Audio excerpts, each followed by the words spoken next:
Assalamualaikum warahmatullahi wabarakatuh. Selamat pagi Bapak Ibu dosen dan teman-teman. Perkenalkan, nama saya Salsa Aulia Ramdhani dari Program Studi Bimbingan dan Konseling.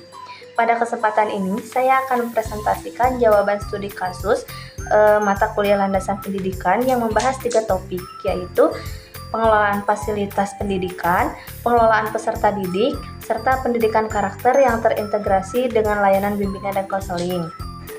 Slide kedua yaitu ada studi kasus pertama yang membahas program makan bergizi gratis. Program ini sangat baik untuk meningkatkan kesehatan dan konsentrasi belajar siswa. Namun permasalahannya adalah tidak semua sekolah memiliki fasilitas kantin maupun dapur yang memadai.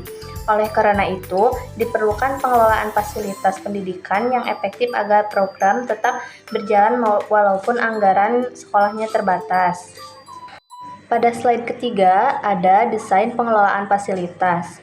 Solusi pertama adalah memanfaatkan fasilitas yang sudah tersedia, misalnya ruang kosong yang dijadikan tempat distribusi makanan, sehingga sekolah tidak perlu membangun gedung baru. Selanjutnya, sekolah dapat bekerja sama dengan penyedia makanan yang telah memenuhi standar kesehatan. Dari sisi sanitasi, kebersihan menjadi prioritas dengan menyediakan tempat cuci tangan, air bersih, serta pengelolaan sampah yang baik. Sedangkan untuk anggaran, sekolah dapat memprioritaskan kebutuhan utama dan melibatkan komite sekolah maupun masyarakat sebagai bentuk gotong royong. Lalu di slide keempat itu ada distribusi makanan dan SOP. Agar kegiatan makan bergizi tidak mengganggu proses belajar, distribusi makanan dilakukan secara terjadwal. Makanan terlebih dahulu diperiksa kualitasnya, kemudian dibagikan secara bergiliran kepada setiap kelas. Selain itu, diperlukan SOP kebersihan, seperti penggunaan alat pelindung oleh petugas, kewajiban mencuci tangan, serta pembersihan area setelah kegiatan selesai. Dengan sistem tersebut, program dapat berjalan secara tertib, higienis, dan tetap mendukung proses pembelajaran. Slide kelima yaitu ada studi kasus kedua yang membahas tingginya angka putus sekolah dan siswa yang sering bolos karena faktor ekonomi keluarga. Kondisi ini menunjukkan bahwa sekolah tidak hanya bertugas memberikan pembelajaran, tetapi juga harus memastikan setiap peserta didik memperoleh hak pendidikannya. Selanjutnya ada slide ke-6 yang membahas tentang sistem problem solving. Langkah pertama adalah melakukan identifikasi terhadap siswa yang berisiko putus sekolah melalui data kehadiran, prestasi belajar, dan kondisi ekonomi keluarga.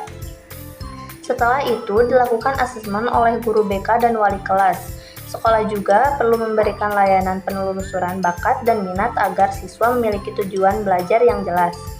Pendampingan melalui konseling individu maupun kelompok dilakukan secara berkelanjutan agar motivasi belajar siswa tetap terjaga. Lalu slide ke-7 ini membahas beasiswa internal dan pelibatan masyarakat. Selain pendampingan, sekolah dapat menyediakan program beasiswa internal yang bersumber dari dana BOS, komite sekolah, alumni, CSR perusahaan, maupun donatur. Di sisi lain, keterlibatan masyarakat juga sangat penting melalui kerjasama dengan orang tua, pemerintahan desa, dunia usaha, dan organisasi sosial. Dengan adanya monitoring secara berkala dan home visit bagi siswa beresiko, diharapkan angka putus sekolah dapat ditekan. Selanjutnya, slide ke-8 ada membahas studi kasus ketiga. Studi kasus terakhir ini membahas meningkatnya kasus bullying dan menurunnya sikap sopan santun akibat pengaruh negatif di media sosial. Permasalahan ini menjadi tantangan bagi sekolah sehingga diperlukan program pendidikan karakter yang terintegrasi dengan layanan bimbingan dan konseling. Selanjutnya, slide 9 yang membahas blueprint pendidikan karakter.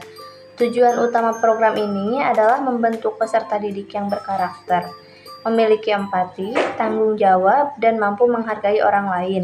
Dalam pelaksanaannya, pendidikan karakter dipadukan dengan layanan BK, misalnya melalui layanan dasar berupa edukasi anti-bullying, layanan responsif berupa konseling bagi korban maupun pelaku, perencanaan individual untuk pengembangan karakter, serta dukungan sistem melalui kerjasama seluruh warga sekolah dan orang tua. Lalu slide ke-10 ada pencegahan, intervensi, dan pelibatan orang tua. Upaya pencegahan dilakukan melalui kampanye anti-bullying, pembiasaan budaya 5S, serta literasi digital agar siswa lebih bijak menggunakan media sosial. Jika terjadi kasus, guru BK melakukan asesmen, konseling, dan mediasi dengan pendekatan restoratif. Orang tua juga dilibatkan melalui seminar parenting, komunikasi rutin, dan pendampingan di rumah. Dengan kolaborasi antara sekolah, keluarga, dan masyarakat, diharapkan tercipta lingkungan sekolah yang aman, nyaman, dan berkarakter. Demikian presentasi yang dapat saya sampaikan. Kesimpulannya, keberhasilan pendidikan tidak hanya ditentukan oleh proses pembelajaran, tetapi juga oleh pengelolaan fasilitas, pengelolaan peserta didik, serta pembentukan karakter yang dilakukan secara terpadu. Terima kasih atas perhatian Ibu Bapak dosen dan teman-teman. Mohon maaf apabila banyak kekurangan. Wassalamualaikum warahmatullahi wabarakatuh.